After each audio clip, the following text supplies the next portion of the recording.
Good afternoon, Bandersnatch. This is Danger Mouse, and you join me on New Year's Day in the Mouse House. Very happy New Year's to all of you guys and gals. Hope you guys had a safe and fun New Year's Eve, and looking forward to 2020, right? Didn't do much myself. I am 40 years old. Not that that's necessarily old, but I am sort of to the point where, I might have a couple drinks at the house. New Year's Eve to me is more about spending time with family, with friends, safely, and watching the ball drop and going the hell to bed, which is what I did. So, hope you guys had a good time. And we're going to do a couple different things in this video. We are going to do a quick hero update and base update.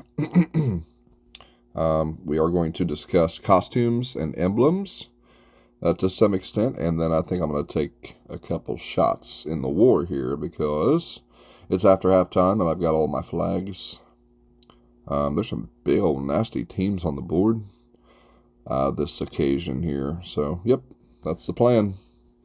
I guess let's take a look at the base real quick. So I'm not actually constructing or upgrading or researching anything right now. My lab just finished 7, and as you can see, I'm out of iron because I've been messing around a lot with emblems and kind of stripping heroes and switching some heroes around. So I don't really have the resources to do any research, which is kind of a waste, but it is what it is. My iron storages are both at 10. Advanced food storage, one is at 7, one is at 6. As you saw, my lab and my lodge are both at 7. However, I have not researched the first damn thing in the lab. And the only things that I have unlocked, I think I have harpoons, Titan banners, and the Panacea. And that's it, right? So I have a lot to research. It just, it costs so much damn food, and I'm always short on food as it is. Just haven't been able to make it happen yet. So, that's pretty much the base. Excuse me. Farms and mines. Advanced mines are both at 4. And as you can see, my farms are at 3 and 1. Really haven't pushed them too much. And my house is at 3. So yeah, that's the base. That's where we're sitting right now. Heroes. I've done quite a bit of work to my heroes lately. I am running Vivica Costume as my primary raid tank. She seems to be working pretty well, at least as well as Gwen. I've only had her for maybe 4 or 5, maybe 6 days at the tank position, but I think it's enough time to kind of get the idea of how she's going to hold up, and she seems to be doing okay, so I think we're going to keep her there.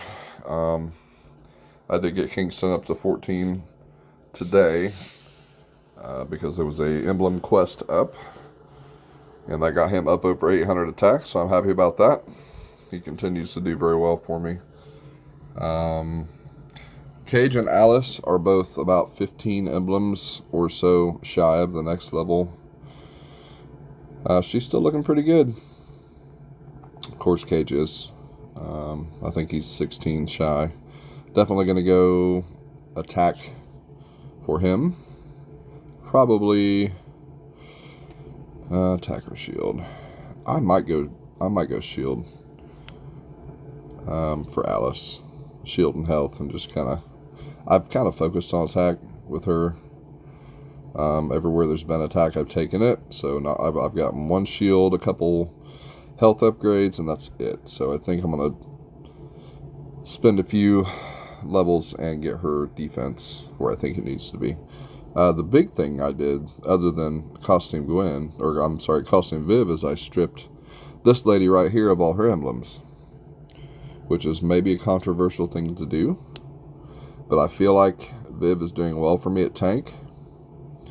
I don't use Guinevere too much on offense. On occasion I do, but not really. So, yeah, I'm not sure how much she is going to see action from here on out. Unfortunately, she's a hell of a good hero. But Vivica is getting it done for me, so I've started to push Hell, and I think I'm going to try to put Hell into my raid defense in lieu of Cage, and just kind of see how that goes.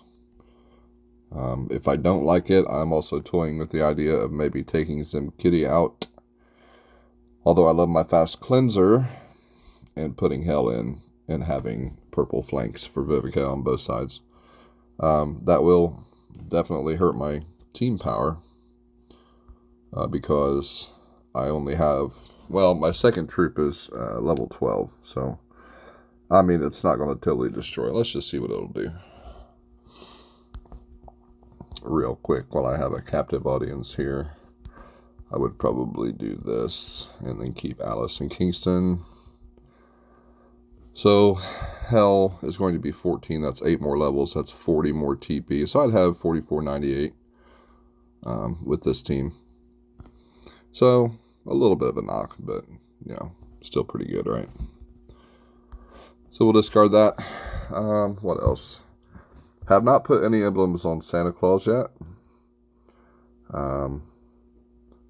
I am still super excited and hyped to have him. So when we do run red tanks, he will definitely be the guy.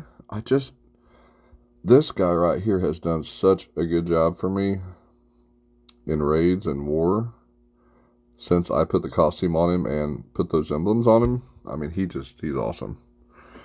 So I'm just having a hard time. His original class is Monk, which is also what Santa Claus is. So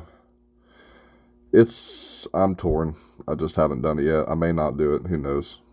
I think maybe I might run Santa as a red tank, just kind of naked, and see how he does. If I struggle, then I might split them.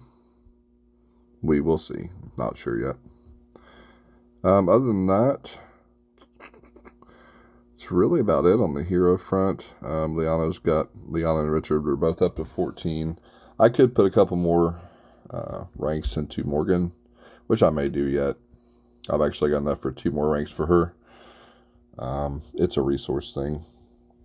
Right now I want to get Hell up and get her into my defense and kind of see how that goes. So we'll get there though. I'm not feeding any 5 stars right now. I am taking a break from all that mess. I feel like I've got plenty to go around. So I've got 3 down here that I have yet to start. And I'm working on 3 stars. And I took like 15 of them and just kind of did the first ascension on all of them, or got them up to ready to first ascension. Just something different. I mean, 3 stars go quickly. They don't take a lot of resources, so it will allow me to hopefully concentrate on my base and finish up emblems without always constantly being broke on ham from trying to feed 5 stars on top of it, right? So that is the plan. Now, let's talk about costumes. And I think the majority of folks get kind of how this works. I think there's a few that are confused and struggling with it. And to be honest with you, it took me a minute to kind of try to put it together in my own head and say, okay, this is how it works. So the complexity comes in when you're talking about emblems. All right, so here's Vivica. So with her costume, she is a sorcerer class. However, her original class is a cleric. Now that's important because, and look at her health, by the way. Pretty crazy. Because if you have a costume equipped, like I do, and you go to the talent grid of the costume, you can't add emblems directly to the costume talent grid. It's going to tell you, go to the talent grid of the hero to edit the talents, which is a little bit confusing because this is the talent grid of the hero. But what it means is go back to the original non-costume version and then go to the talent grid. Then it will let you add emblems. The other trick is, as you can see, I first went down the left side, then I went down the right side, then the left side, then kind of did a diagonal move, and I'm currently on the left side. This is the original skill tree. Well, if I go over to the costume, it exactly mirrors what the original skill tree looks like. Now, that's not too hard to understand, but the issue when you're planning out where you want your costume emblems to land is you have to look at the talent grid of the costume and say, okay, right, so I wanted to go health and shield, so the first three I would take was obviously you take the first one, and then I would go down the left side. So I would come over here to the non-costume version, and I went down the left side.